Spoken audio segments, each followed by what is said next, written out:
পবিত্রতার বিধান, ফিক ও হাদিসের গভীর বিশ্লেষণ। বিসমিল্লাহির রহমানির রহিম। পবিত্রতা ইবাদতের চাবিকাঠি।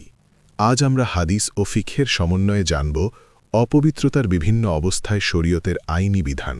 বিশেষ করে ইমাম তাহাবী রহমতুল্লাহ আলাইহের বিশ্লেষণ পদ্ধতি ব্যবহার করে আমরা আধুনিক সংশয়গুলোর নিরসন করব।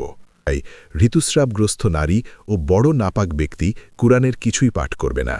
ইমাম তাহাবী রহমতুল্লাহ আলাইহের মতে এটি কুরআনের সম্মান ও ইবাদতের পবিত্রতা রক্ষার একটি মৌলিক বিধান। স্পর্শ ও স্মৃতির বিধান।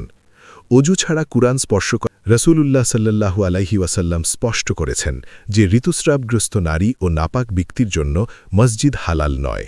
এর আইনি অর্থ হল মসজিদে ইতেকাফ বা অবস্থান করা তাদের জন্য নিষিদ্ধ, যাতে মসজিদের পবিত্রতা বজায় থাকে। মসজিদে যাতায়াত বা অতিক্রম। অবশিষ্ট পানি। একটি সাধারণ প্রশ্ন হল, স্ত্রীর অজুর পর অবশিষ্ট পানি কি স্বামী ব্যবহার করতে পারেন? কিছু বর্ণনায় একে অপছন্দ করা হলেও ইমাম তাহাবী রহমতুল্লাহ আলাইহে এখানে হাদিসের গভীর সমন্বয় করেছেন। ইবনে আব্বাস রাদিয়াল্লাহু আনহুর দলিল ও সমাধান। হজরত ইবনে মত। জানাজা ও সময়ের গুরুত্ব, বিশেষ অবস্থা। জানাজা উপস্থিত, কিন্তু অজু করতে গেলে জামাত ছুটে যাওয়ার ভয়, এমন অবস্থায় করণীয় কি? এখানে ফিকহি মূলনীতি হল ইবাদত রক্ষা করা।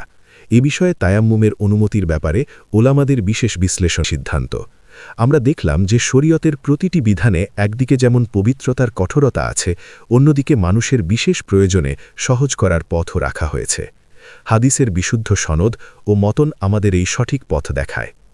পবিত্রতা ও ইবাদতের এই আইনি বিশ্লেষণ আপনার